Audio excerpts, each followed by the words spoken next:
You are listening to Eat Meat Sparingly, a Word of Wisdom podcast. I am your host, Ali Esig. I have spent years studying plant-based nutrition. I have also spent years studying my faith. And the two things have a lot in common. They both talk about how our daily choices shape our lives.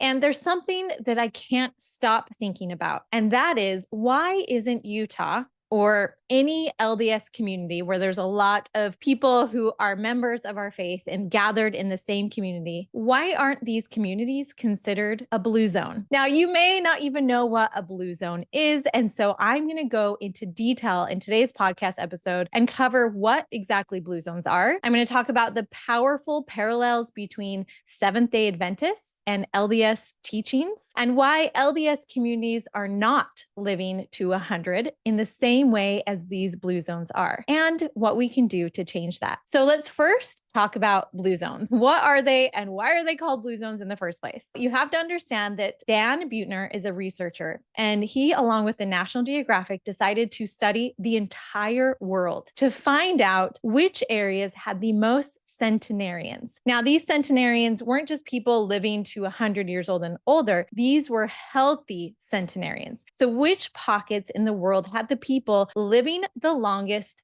healthiest lives? And as they did all of the research, when they found a pocket or an area of the world, what they would do is circle that area with a blue pen. And after all of the research, they found 5 major areas with the most centenarians living the longest, healthiest lives. And they ended up deciding to call them blue zones because of that blue pen that they circled these areas with. Now, these areas are, number 1, Loma Linda, California, and that is the only area within the United States. Number 2, Okinawa, Japan. Number 3, Sardinia, Italy. Number 4, Icaria, Greece. Number 5, Nicoya, Costa Rica. Now, what's interesting is that every single one of these 5 areas, they follow similar patterns. It was so similar that Dr. Buettner, or Dan Buettner, ended up calling them the Power 9 principles, that every single one of these areas follow these Power 9 principles.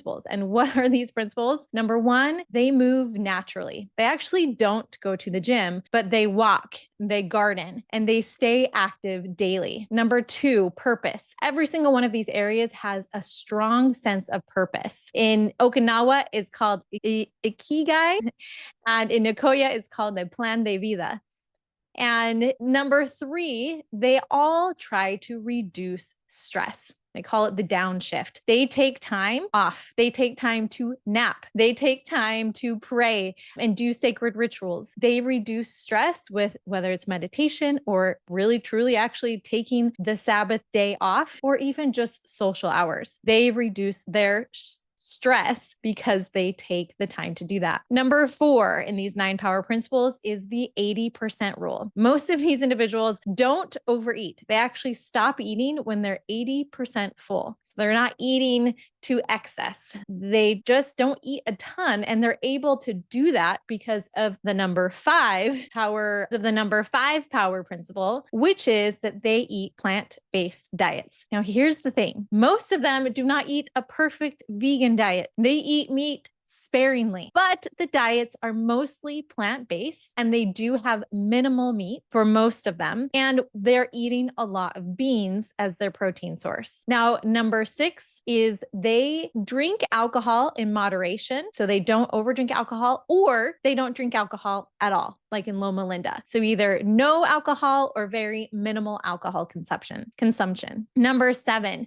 is they all participate in a faith-based community. Faith is the center of their lives. They have this great sense of belonging. And number 8, they put their loved ones first. Family is prioritized over everything else. There's so much power that comes with that. And number 9, they are part of a tight-knit, supportive social circle. They have a strong sense of community, not only through their faith, but through with their neighbors. They're part of a tribe. Now, what's interesting about each of these areas, so let's go into detail about each one. So first of all, let's talk about Loma Linda, California, and we'll talk way more about this in a little bit, but let's talk about Loma Linda. Now, their notable longevity factors are that they follow a plant-based diet. They have a strong faith community with the Seventh-day Adventists.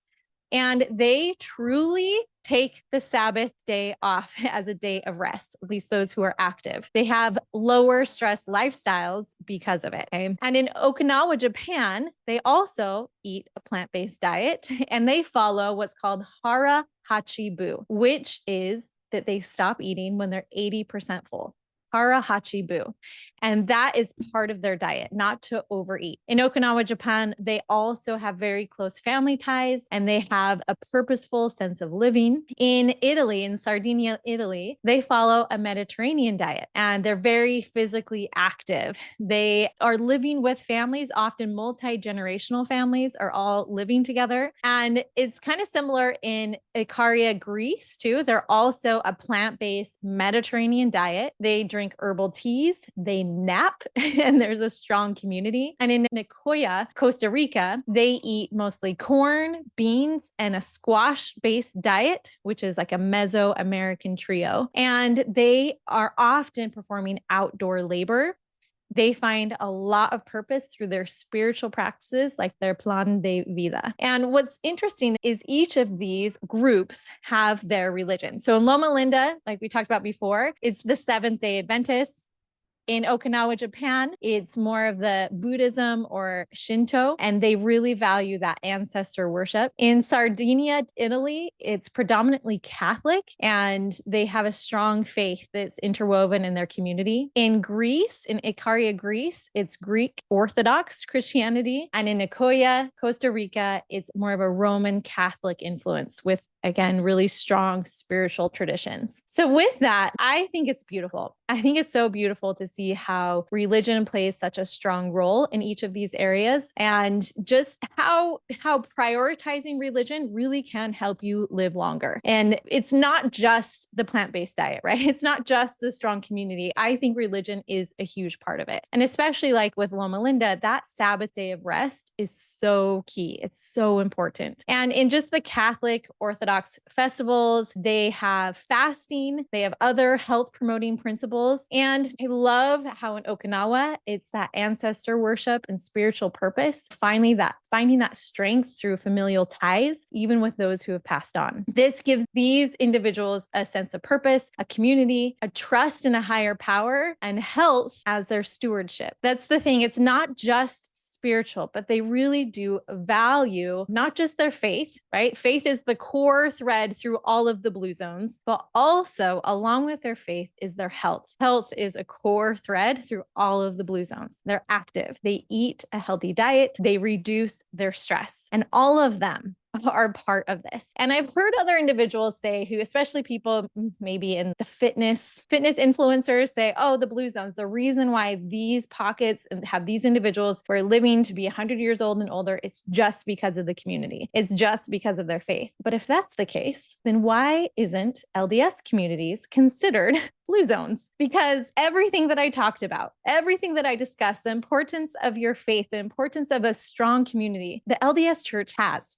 The LDS church has all of this, but we are not considered, and there's no community of LDS individuals that are considered blue zones. They are missing a core aspect of it. And what is fascinating to me is in the Word of Wisdom, our faith encourages these exact same principles that are followed in the blue zones. Number one, obviously strong faith community, and to eat meat sparingly. They eat meat sparingly. But also, on top of that, one thing that gets overlooked all the time is that they take the time to express that gratitude, that meditative practice. And when they're consuming their food, they do it with gratitude. It is suggested in the Word of Wisdom. When we're eating food, are we doing it with a thankful heart? There's so much gold in the Word of Wisdom that members of my faith are not living. There's so much that if we truly embodied it, we could become a blue zone. Now, I want to go a little bit deeper into the difference between the Seventh-day Adventists and the LDS faith, because it's fascinating. When you dive deep into both of our religions, it's so similar. It's crazy how similar these religions are and how huge they've become and how they both started around the exact same time, and how we value similar principles. But the Seventh-day Adventists do a little bit better job when it comes to following the health principles, even though not all of them, just like not all baptized members of the LDS faith like abstain from alcohol and tobacco. We know plenty of them who are not active, who are not choosing to live these principles. Same thing, you'll get this in every religion. But in general, I want to give you a little bit of a history lesson just in case you don't know much about the Seventh-day Adventists. So they were founded in 1863 in Michigan. It actually was kind of a spur off of another church that was very similar in 1840, that started in 1844. And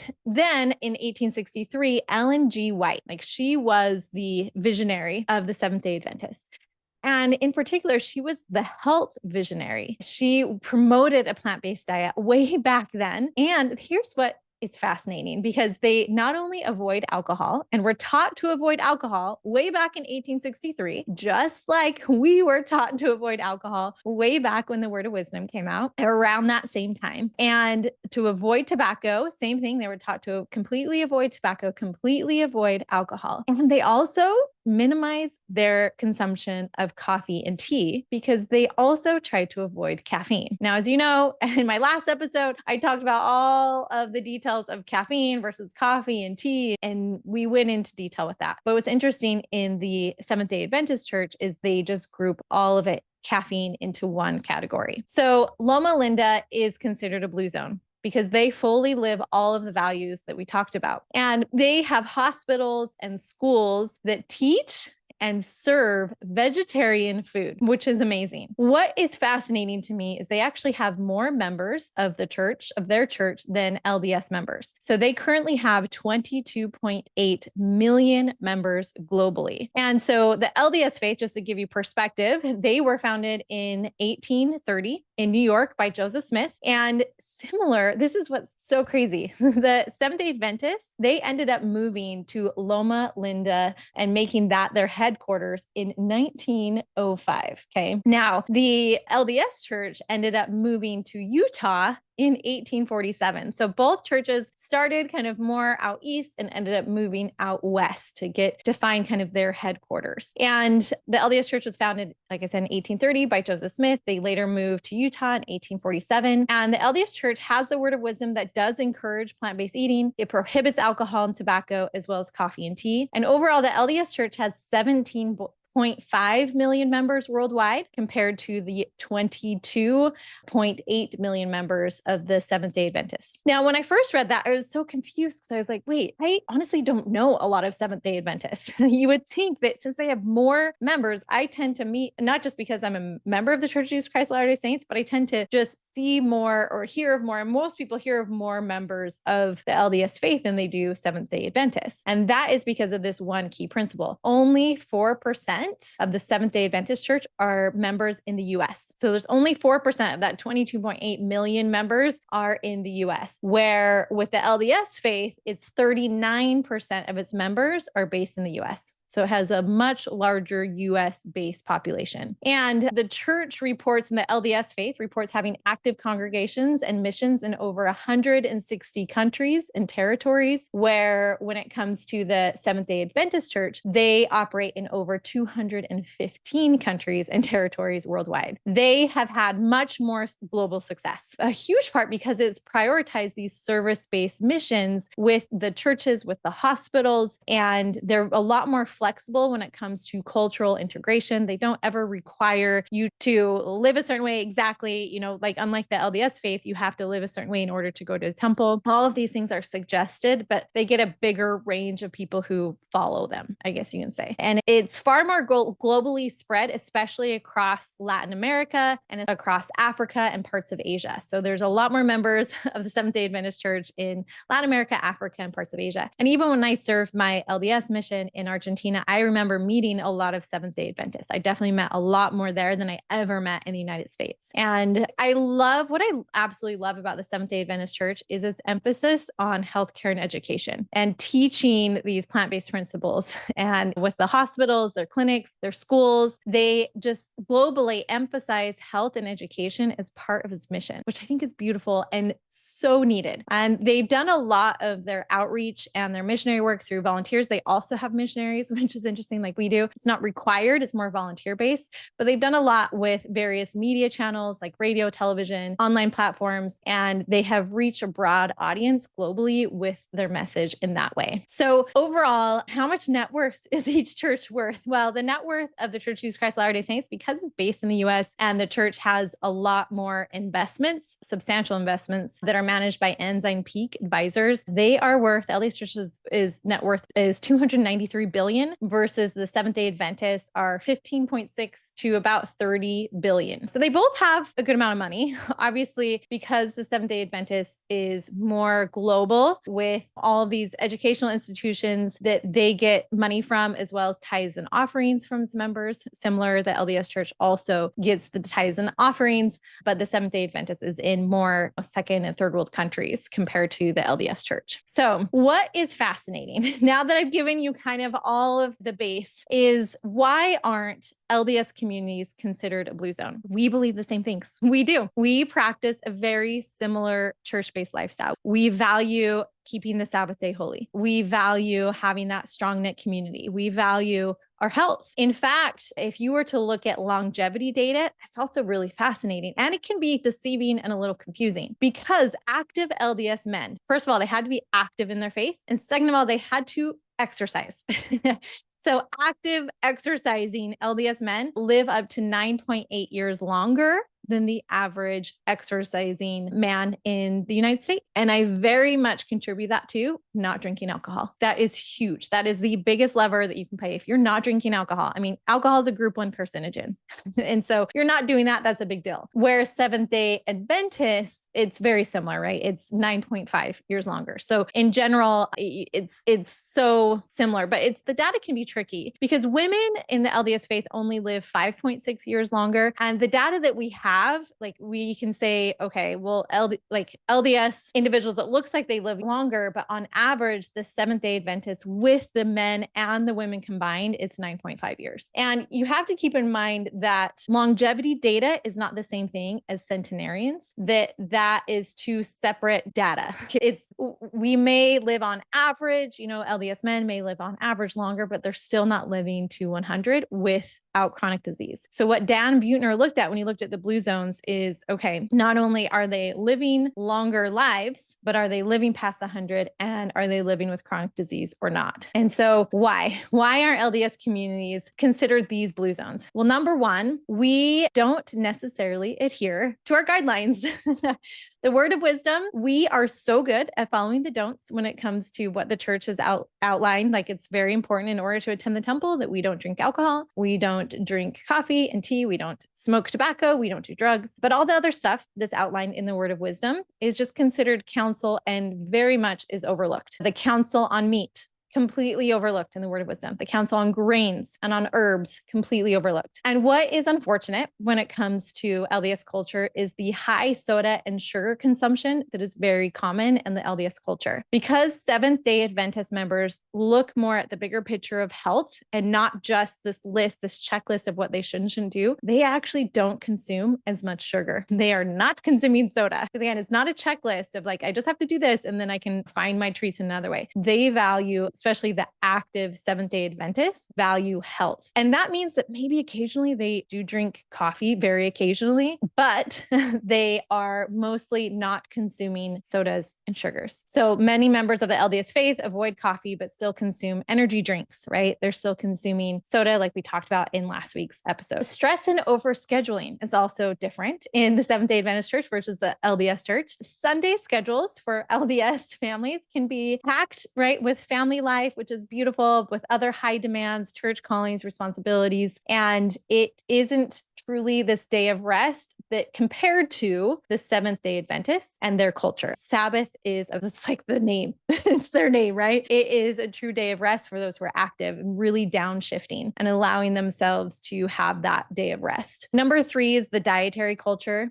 In the LDS Church, it is still very much meat heavy meals, processed snacks, at church functions. I mean, it happens all the time. Cultural foods often reflect convenience more than counsel, where in the Seventh-day Adventist, they value overall health practices, and they who are active are not bringing processed foods. They're not eating the meat heavy meals. They're looking at their health in general. Again, not as a checklist. And number 4 is just the environmental influence. Utah in general isn't walkable like Sardinia or Icaria or even Loma Linda. There's different communities within LDS faith that we drive a lot of cars. We're not walking. It's just, we're more car based. There's more desk jobs. There's more sedentary work environments. Utah has a lot more entrepreneurs, which is great, which is amazing. I love entrepreneurs. But in general, we're just not walking. We're not living these active lifestyles as much as Seventh-day Adventists. We do tend to go to the gym a lot, which is great, especially those who are active. But we're looking at the general picture. And why aren't more of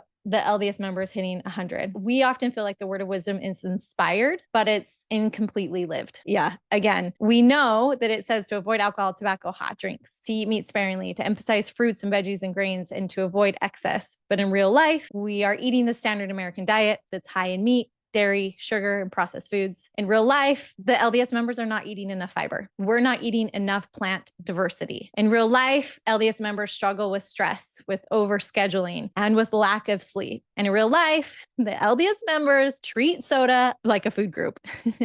In real life, the LDS members treat soda like a food group, even if it is technically allowed. The word of wisdom gives us a blueprint for health and longevity, but it's often not fully embraced as a lifestyle the way it is in Loma Linda. Health is a lifestyle, not just this blueprint or a suggestion.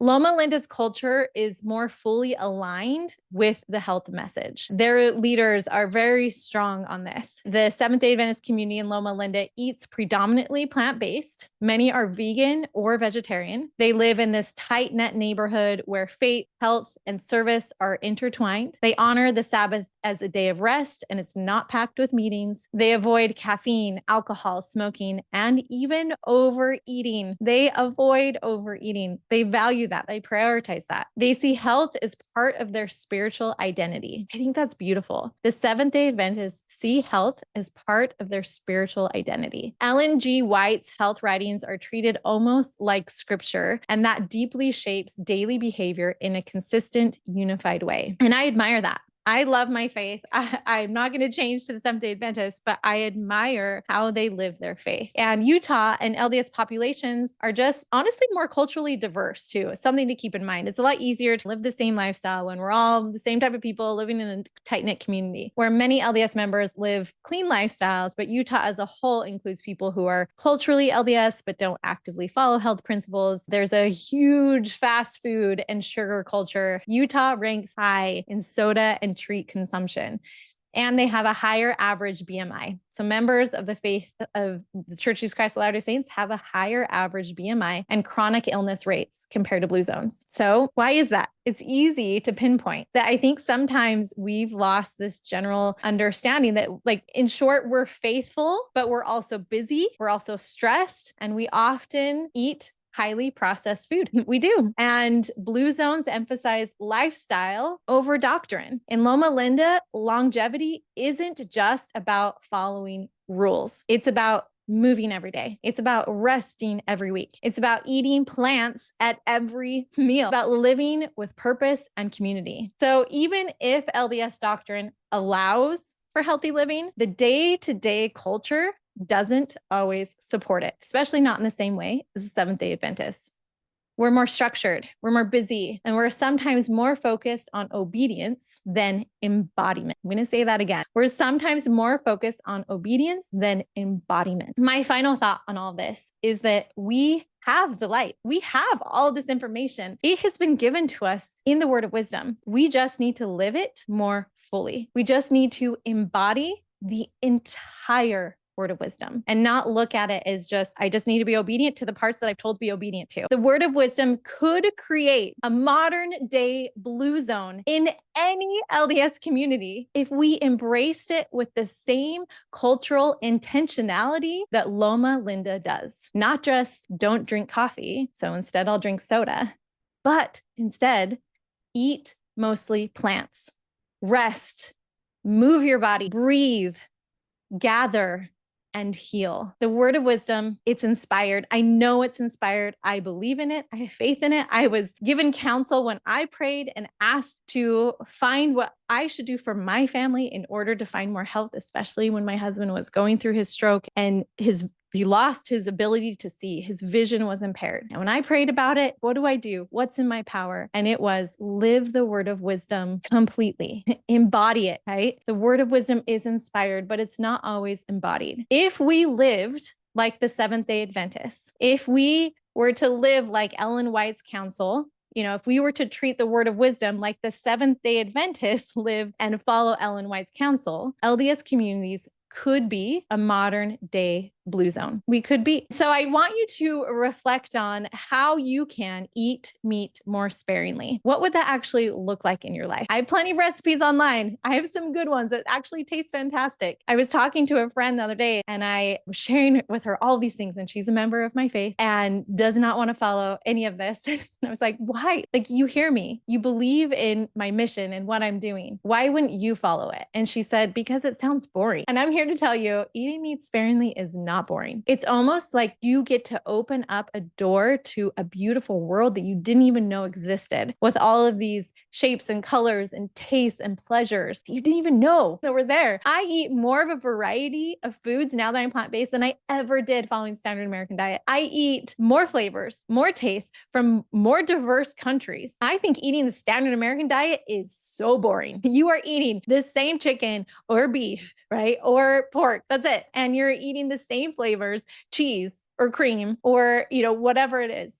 I have so much more flavor. Like the lunch that I had, it was just popping. My mind was just blown. I had this delicious salad where I was eating these tempeh sticky fingers that had just so much flavor. I can't even begin to express. Like, I love my life. I love my food. And I had no idea that I would ever love food this much until I gave it a chance. So just think about it.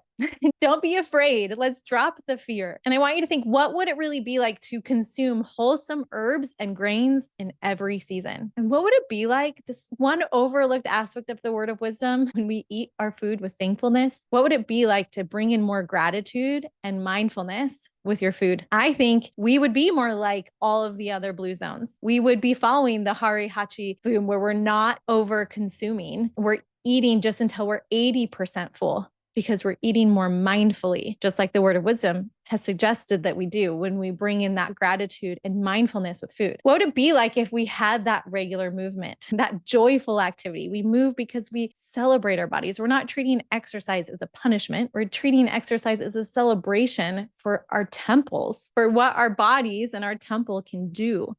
And to clean, if you look at the LDS community and we build temples and we clean those temples, we take care of them. But are we taking care of our body like we take care of the temples? Are you exercising? Are you eating the right diet? Are you cleaning the inside? Not just taking a shower, but really cleaning the inside. Just like we take care of the grounds, the temple grounds on the outside. And we also close the temple every single Monday to clean it. And they clean deep. Even I remember when my mom was volunteering one time after she cleaned the temple, she's like, you're cleaning this room that's already so clean, but they're still doing it anyway. And I view that just like I'm eating salads for lunch. I'm eating cruciferous vegetables that are cancer fighters. I'm eating that fiber. I'm eating berries, all of these things that are going to literally clean out the insoluble fiber, acts as a scrub brush to your intestines. It literally cleans out excess hormones. It cleans out excess cholesterol. If you really want to clean the inside of your body, consume more fiber, move your body, exercise. Exercise is a huge part of that. And if you can't live in a world where we can be walking to work or to our neighbor's house, I get it. I get it. Not all of us live in New York City,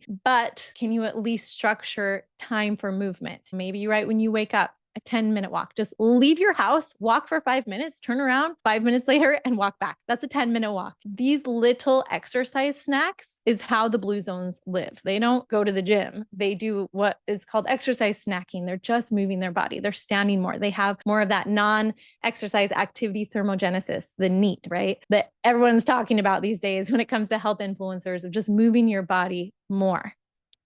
And the last thing is to take Sabbath as a true rest, a true Sabbath rest. I admire the Seventh-day Adventists for doing that mentally, spiritually, physically. I know some of you, like when my husband was a bishop, that was very hard to do. He was going all day and we have a lot of meetings, and the beauty and the blessings that came from serving was unheard of. It was amazing. But now we rest. I take a nap every Sunday, guys. That is my thing. I come home from church, I take a nap, I rest. We do not go to sporting activities. And I get everyone makes their own decision and has to follow what they know is right and what's right for them. But I need it. The Sabbath was made for man, not man for the Sabbath, right? I need that rest. It's how I'm able to do everything that I do, because I have that one day. And when I don't get it, if I'm traveling or if something popped up, man, my whole week is thrown off, because we need to take naps. We need to rest. So it's not just about what we avoid, right? When it comes to the word of wisdom and it comes to following these principles in order to become a blue zone, it's not just about what we avoid. Not just about avoiding tobacco or alcohol or coffee, but it's about what we build into our lives. It's about the healing foods. It's about our meaningful relationships. It's about rest. It's about reverence. And most importantly, it's about purpose. And I know that my faith, which I love with all of my heart, has so much purpose, that if we followed these things, if we could start with more whole plant foods, if we could reclaim our Sabbath rest, if we could move daily and breathe more deeply and build intentional connection, that's just the next step that would make all of the difference. I get so passionate about this. I really would love to see one day, in my heart, I have this vision of the next time they figure out the blue zones, that maybe one day, if LDS members truly embody the word of wisdom,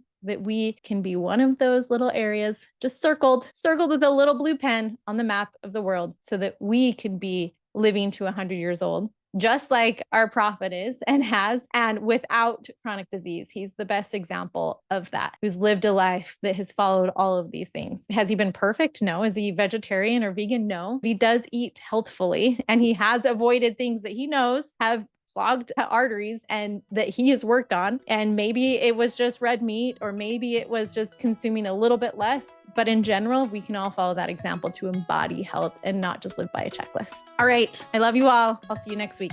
Thank you for listening to Eat Meat Sparingly, a Word of Wisdom podcast. I'm your host, Ali Esig.